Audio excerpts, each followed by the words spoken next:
Just leave. It's your boy D. I'm sorry. We're in a homeroom with Smooth. Class is now in session.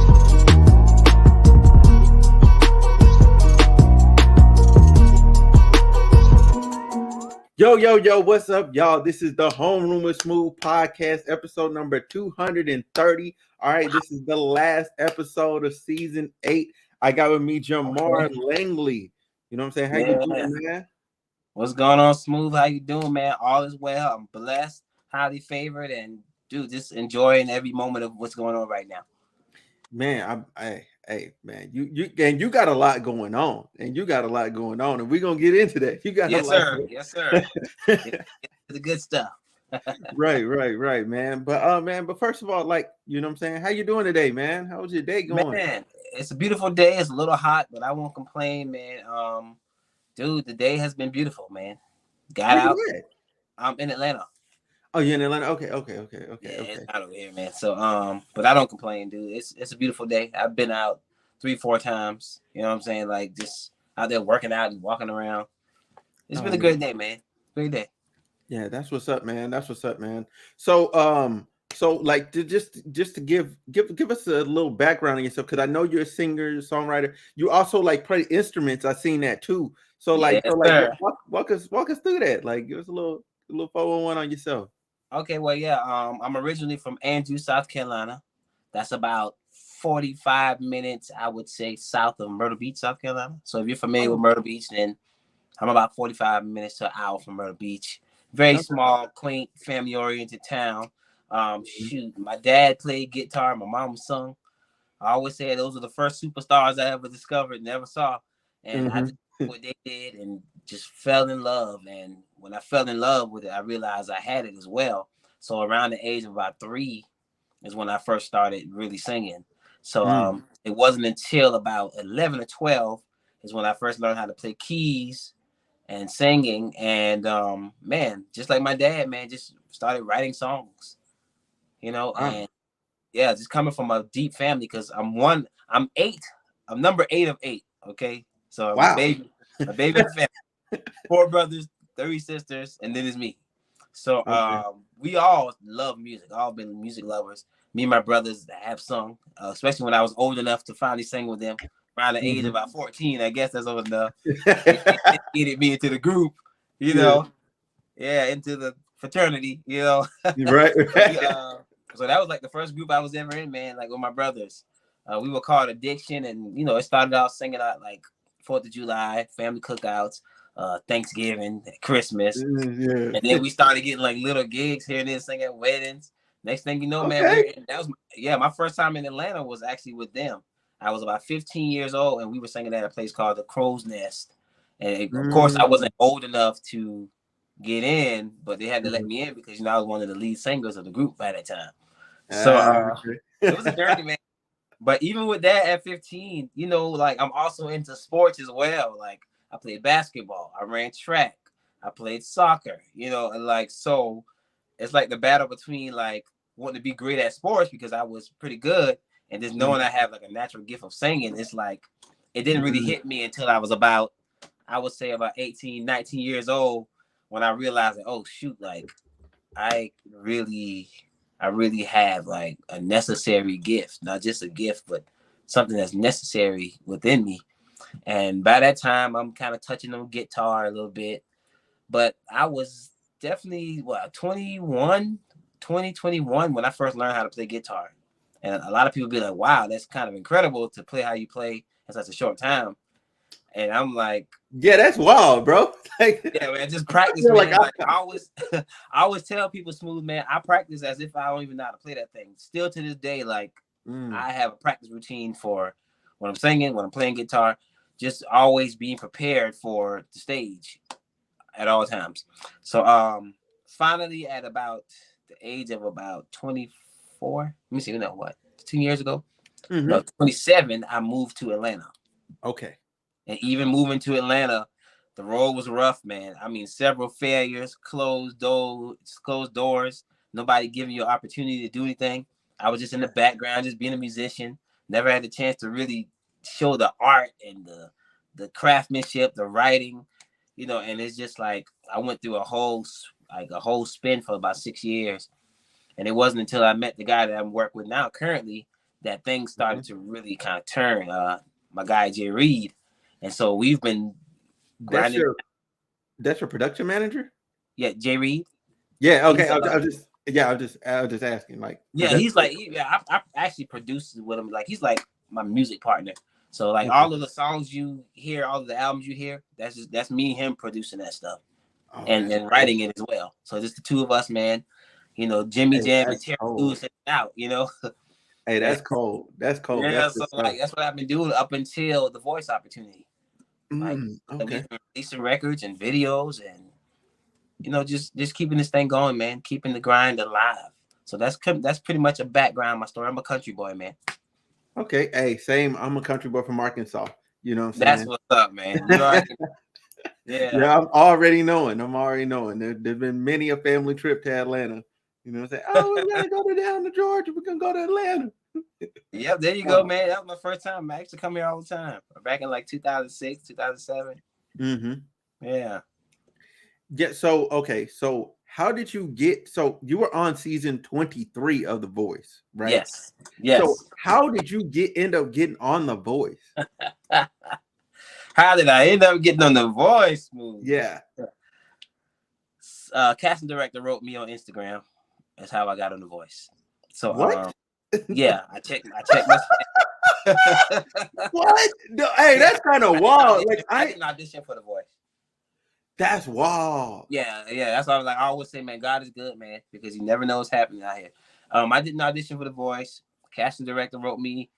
I just so happened to check my spam messages one day, and man, it was saying, "Hey, I'm so and so. I work with NBC The Voice, and et cetera, et cetera. Do you want to audition for The Voice?" I'm like, okay. And so I was like, yeah. So it went from that to we exchanged emails. And even in the email, I'm still not believing what's going on right now. It was the most random thing that has ever happened to me in my life, man. I'm so serious.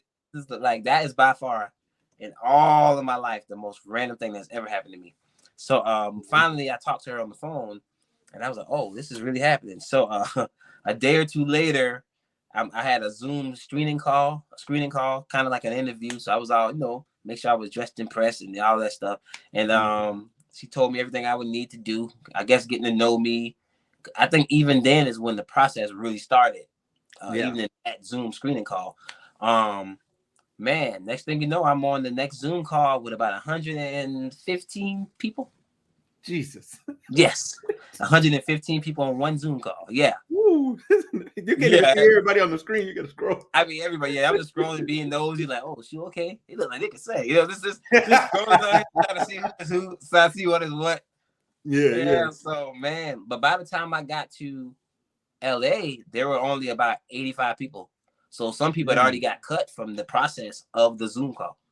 So I was like, oh, they for real. They're for real out here. Like, they really do narrow this thing down, like, for real. This is a real process. Ooh, wee.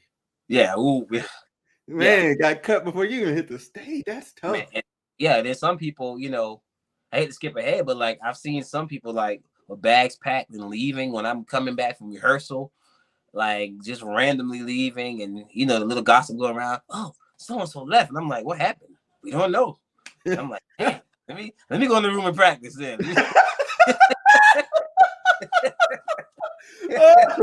Hold on. Is the rehearsal room open? Right. Go up in here and sing this "Try Me" right quick by James Brown.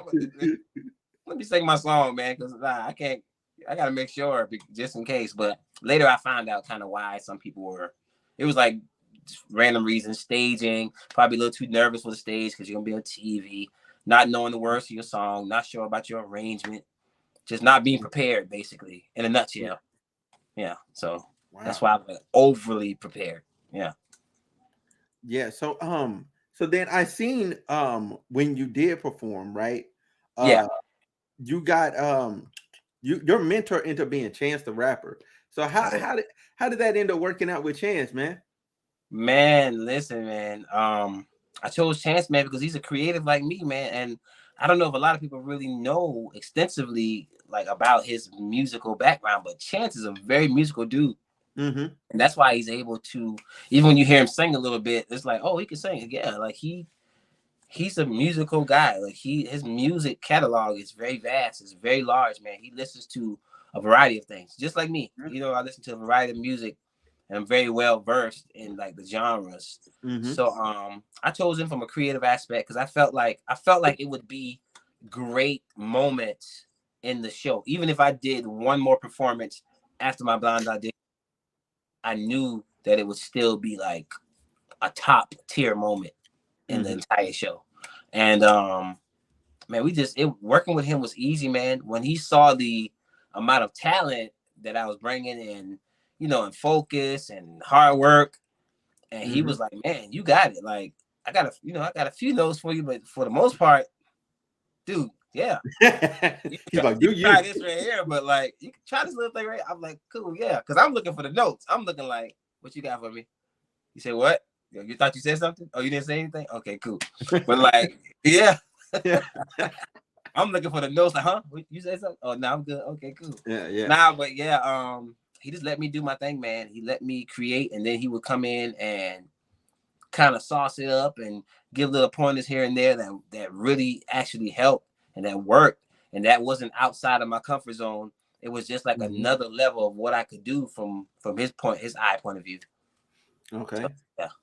Yeah. So he really pushed you, and helped you grow to that next level. There you go. Yes, because as good and as experienced as I am, you can never stop growing, man. Growth is like an eternal thing, man. That's facts. That's facts. Man, so how do you plan on using that experience that you had on The Voice, you know what I'm Mhm. saying, to further your future endeavors? Honestly, man, with the way these platforms are set up, just really being as much as a people's person as I am to people, to let people know that, because a lot of people didn't get to probably see the story. They probably just saw me perform over and over again. So Mm-hmm. one of my goals is for people to just get to know me, man. I'm just, like I say, man, the country boy with big dreams, man. Like, I'm just out here working hard on the camera, off the camera, on interview, off interview. This is what you get. And, like, I just want people to connect with me. And I'm using that platform to show people like different sides of me and also Mm-hmm. sing. And of course, I'm still working on music. That's how I got to that point. But just letting people know that they can connect to me on a different level, man. Like, Okay. more than anything. So to talk more about your music, you as an artist, your music. So you dropped your first single in 2019 called Feels Good, like Feel Good, excuse me, not Feel Yeah. Good, Feel Good. Feel How good. how was how was that like how would that what was the process of dropping your first record? Um, just really getting in the studio and really honing in on like your sound. Who are Okay. you? What's your limit in sound? Where are you trying to go? What market are you trying to be in? Like, what are you trying to sound like in today's time? In this Mhm. 2019 time. And so like we know this music has been changing, but even with music changing, I'm like, I want to stand firm on, if we're gonna do this R&B Mhm. vibe, right? I want to stand firm on what I would perceive as my version of R&B.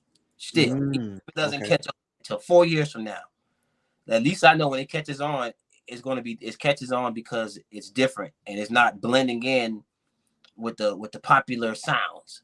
So I'm like, let's just, I would, some R&B, a lot of R&B got a lot of I call it sing rapping in it.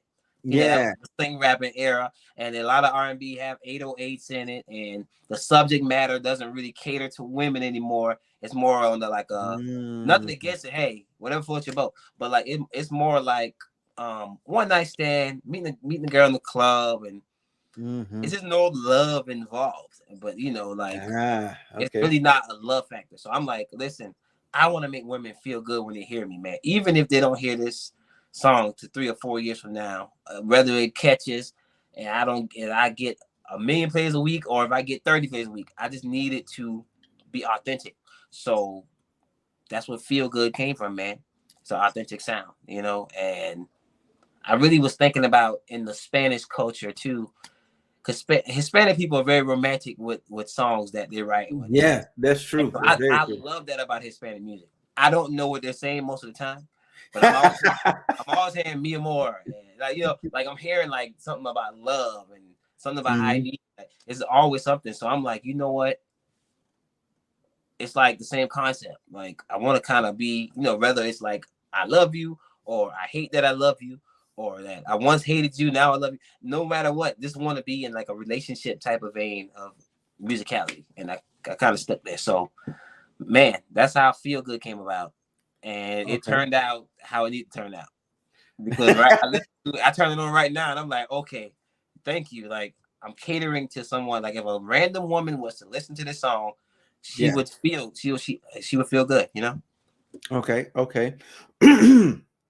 And I agree. I agree. Like you have good records, and like they all like they have a good like underlying like feel. Like they have a really good like to not pun intended, I guess. Like they feel good like underneath it all. Like they feel Yeah. good. Like some records, when you hear them, it feels it feels and sounds a bit dirty. Like Yeah. yours feels good. Like it just naturally just like you don't want to turn it off. Like, I tell you that Wow, much. that's Like, amazing, man. yeah, I you don't want to appreciate turn it off. Like, it, man. it's not like, oh, get past that. Like, it's not abrasive. Like, Yeah, it slides right in there. man, that's big, man. I appreciate that, man. Oh yeah, for sure, man. So then, you dropped your first album in 2020 called "In Yeah. My Dreams." What Hmm. what was the process with that? You know what I'm saying? Because I see, I'm looking at the cover art and it looked like, you know what I'm saying, like you rocking out on there. You Yeah, know what I'm saying? Like, yeah. what's going on? It's like breaking out of a shell type deal because like I'm introducing again, like I've always been this guy. I grew up on like folk music, bluegrass, Mm-hmm. blues, um, a little country, and soul. Like and Mm-hmm. rock and roll too. So like I listen to the Beatles, but I also listen to Johnny Cash. I listen to Mm-hmm. Johnny Cash, but I also listen to Sam Cooke and Otis Redding.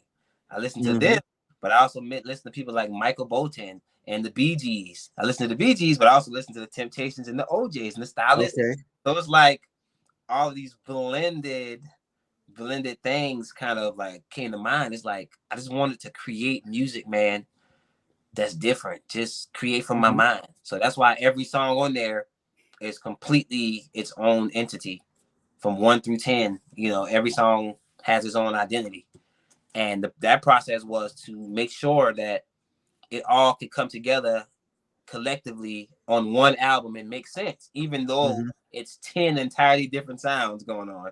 Like in Yeah. my dreams, the first song, it's like, you know, it's like Prince and Michael came together to create a record, and it's just, like. Yeah. Yeah. But then you got Feel Good, which like it goes R&B, and then you go to Thief in the Night, which is like electro pop, Princey, like Michael Mhm. D.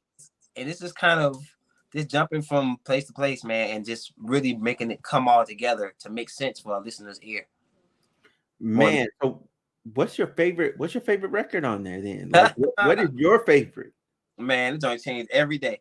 But if I had it changes every week. I'm gonna be honest. Every week or Yeah. two, I'm always listening to one song more than other. But I would say it's out of Lifeline. Okay.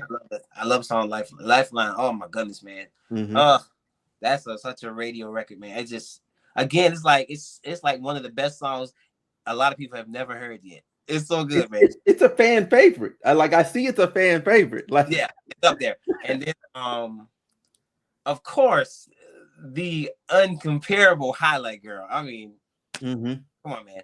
But I would say my personal favorite song that I turn on and I keep feeling the same feeling, like you get that frequency, is Lifeline, man. I don't know. I don't know if it's the intro or I just like what it's talking about. And then it given the 90s feel, the ooh, Mhm.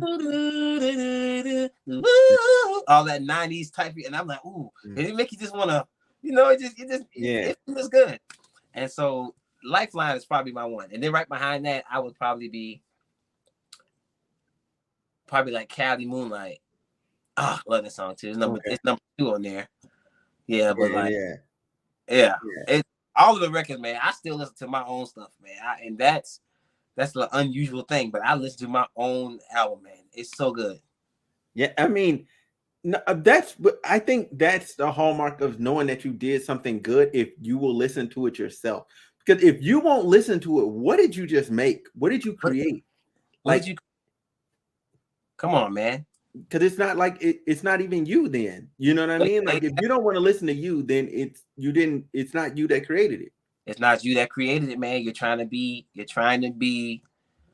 you know, a piece of something else that you may have seen or that Mm-hmm. you work for someone else, you know, but you're not being authentically you. And sometimes being authentically you means you'll probably be left out of a few rooms because Yeah. your different is too different for people right now. And I've experienced that even from 2020 to now. You know, I'm pretty sure a lot of people listen to my album and be like, man, this dude is too different. I don't know where to place him. I've had that said to me so many times. I don't know where to place this song, place this record. And I'm like, okay. And I'm of the mindset, because of how I listen to music, is I Mhm. don't care about placing artists anywhere. I just go in there. I'm like, okay, this is this artist, this is this album. Let me listen to it front to back and see like what do I walk away with? Like, was that, and then I might listen again and go, was that what I was supposed to walk away with or not? You know what I mean? Like Wow. what were they trying to say? Because when I first listened, that's me. Like, for me, and then the second time I go in there, more as, I guess, like as an analyst or like a critic, trying to see where they were coming from, because there's a lot of times like the artist is coming from a different place because they were in a different place than you Right. maybe have never been. Right. So right, man. So correct, Smooth. So Yeah. correct. And even when I listen to my artists of yesterday and today, my favorites, like I sit there and do the same thing. Like I was just listening to Lenny Kravitz and trying to see like, why did he go to that note? Like that was genius. It sounded so good. Like what made him do that part right there? You know, made him sing this song. It ain't over until it's over. Like, how'd you come up with this stuff? Like, what were you Yeah. thinking? What were you going through? Like, Right. So you have a second album, Love Sessions, Volume 1. yeah. All right. So what Love Session is it? Is it what it's supposed? Is it sound like what it's supposed to sound like? Yeah, pretty much. And I'm pretty much paying like tribute to some of the all the artists in ATL. You got 112, you have Usher, Yeah. CeeLo, and I forgot the group where Little Young oh my goodness, what's his name? Bobby Valentina was in, but Oh yeah. I know what you're talking about. Mister, I forgot about that group too. I think the group was called Mister. But you know, so I did some classes like Blackberry Molasses, Cupid's on there. I did a sped up version of Usher, Nice and Slow. I did Crazy by CeeLo, a little version of Crazy by CeeLo on there. Yeah. And I actually have some originals on there as well. Kiss Goodnight is on there. Tell Me Baby. And I believe that I forgot the name of the other one, but I love it too. But yeah, man, I was just tapped in and just wanted to pay tribute, but then throw some of my records on there as well. Just another way for people to just hear some of my music, man. That's genius. That's smart. I see that's something I was like, I literally told my friend that, because they were making music. I said, look, I'm like, really? Like, you always doing, because they're a rapper. I was like, you're always doing these freestyles. I'm like, how about you put some of these freestyles on an album, and then you put some of your regular stuff as well, because people love to listen to your freestyles. Then you just kind of just slide your stuff right in there. They transition right into you. They don't even know what happened. They don't even know what happened. All they know is they're listening to good records being played. Yeah. And that's exactly what I did. So every other song is like, you can hear one of my originals slid in there. Then I put like 2 of the cover type songs, another original. And man, just working it how I need to work it. Yeah. You know what? It's crazy. It's crazy that takes me back to the adage. Like, you know what I'm saying? If God sends you an idea and you don't use it, somebody else will. And it seems like you were that person that used that idea. Because I'm like, that's not the first time I've came up with that. And see, in somebody that's good. I'm actually really happy that you actually did that, man. Wow. Thank you, man. Yeah, man. So that's Love Sessions Volume 1. And then your latest your latest single, excuse me, I can't talk, was So Beautiful. Oh All right. yeah. Yeah, so that was dropped just last year in Yeah. August. Yeah, in August. So what's that record about? Um, just really paying attention to what's around you, man. And during the time I was heavy, and like, because again, I grew up listening to a lot of reggae, a lot of Bob Marley, man. And it's just Mhm. like I was like, man, I just because I have my setup, so I can kind of create what I want. Whatever comes to my mind, I could just create. Because I play all the instruments in the room, keys, Wow. acoustic, electric. Yeah, I play all those instruments. So beautiful. All of that is me playing. So all those instruments is me playing. Hey, And that's what I'm talking about. That's yeah, what so I'm like talking about. That's what I'm talking about. facing it out. So um Yeah. man, I just found inspiration in just looking around me. Because even when it comes in, I look up in the sky, Lord, how mercy, it's so beautiful, and it's literally just me looking around. Yeah. And I just started naming everything that's beautiful to me that I've seen, whether it's in a movie, whether it's in real life, whether it's when me and my wife went to Mexico. It's just stuff just came coming in my head, and Mhm. just came together. And like I just put that nice original bass line, that nice original reggae bass line to Mhm. give it move a little bit, and Yeah. man, just create the vibe. So honestly, that was an inspiration behind it. Just really paying attention to everything that I would deem as beautiful. Man, that's dope, man. That's Yeah. dope. And then you know what I'm saying? I don't want to get out of here without mentioning, you know what I'm saying? You got a new single dropping this Friday. So when y'all listening to this, okay, when y'all listen to this, that means it's already out because this is coming out Saturday. This today will be Saturday. Y'all will just go, hey, I'm gonna link it. I'm gonna link it down in the bio. Okay, y'all click on the description, the link in the description. Y'all go Yeah. check it out. It's called Far From Paradise. So what can we expect on Far From Paradise? Woo! Man, so first of all, I finally, like I'm talking to you about sound and just really finding your sound, being yourself, just really growing in your music. So I finally like heard my sound. So in Far From Paradise, I'm bridging the sounds of yesterday, Motowny, Christopher Crossy, and I'm Mhm. bridging it with 2023 like melodies and stuff. And again, the song is talking about being far from the person you love and trying to reach them by any means. Mm. It's pretty deep, man, and it's deep. It's deep. And we wrote this song. Far From Paradise is. I ain't gonna tell you. I'm not gonna reveal when we wrote it yet. I'll wait till it comes out. Yeah, Just yeah, know Far yeah. From Paradise is in here, and I'm so happy, man. I'm super excited to release this one. Like, I'm so serious, man. This ain't no fake excitement. This is like real deal. I've been wanting to release this song forever, and you know what I'm saying? Like, it's good. Oh man, it's so good, man. I can't wait. I can't wait.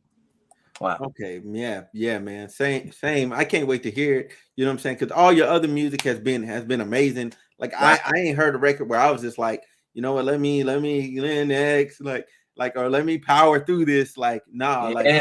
Nah, it was vibe. It was a vibe. It was a vibe. I turned it on. I'm just like, yo, I'm like, this dude is rocking. You know what I'm Wow. saying? Like this dude is rocking. So Wow. hey, kudos to you, my guy, man. Thanks. You going places, bro. What do you want to leave? What message you want to leave your fans with? You know what I'm saying? You want to lead the people with? Man, a message I would love to leave y'all with for today, because like just like me, I'm thinking about messages every week. There's something new. I'm finding something new, some type of inspiration. Mhm. So, man, I would say keep your tree planted, man, because you know even when the water runs dry, eventually the tide comes back. And so Mm. you root it in whatever it is that you're trying to achieve, that you're trying to do. I'm a witness of this. I wouldn't say anything that I haven't gone through. I am a testimony of just hanging in there, man, because Mhm. I mean, the voice has been out for a long time. I've been in here ATL grinding out for 10 years. Here in 2022, I got the call. You know what I'm saying? Like Yeah.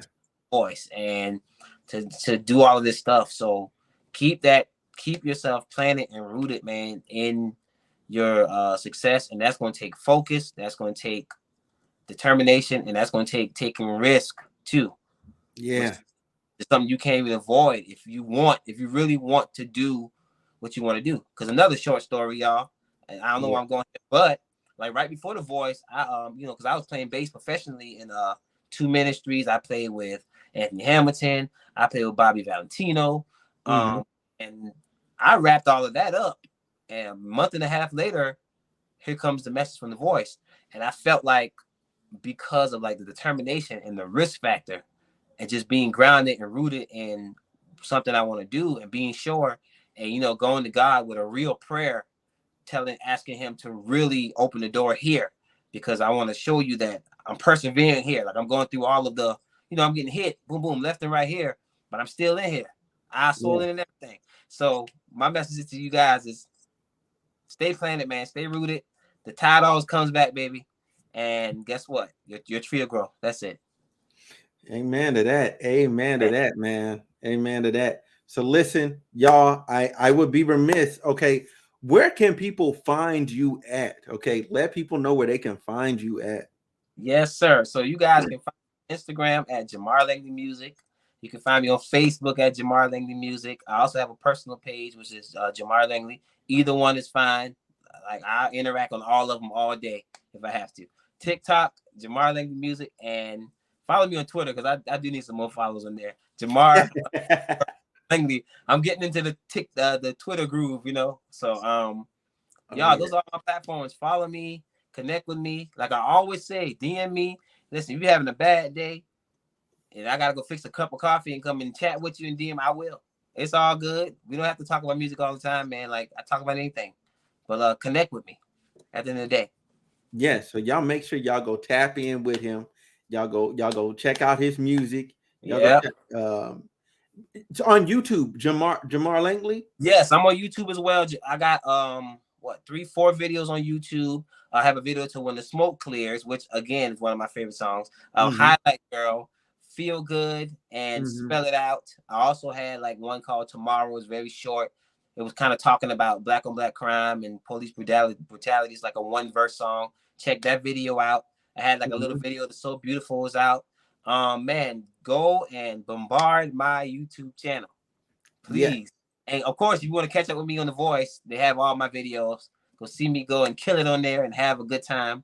So yes, go to my YouTube channel, man. Yes, subscribe. Yeah. Go subscribe. That's exactly what I was gonna say. Go subscribe. Go subscribe to him. Make sure you subscribe to me. And you know what I'm saying? Hit the notification bells on both platforms. You know what I'm saying? Right. Ladies and gentlemen, you know what I'm saying? Thank you, Jamar Langley. This has been episode number 230 of the Homeroom with Smooth podcast. Catch y'all later. All right.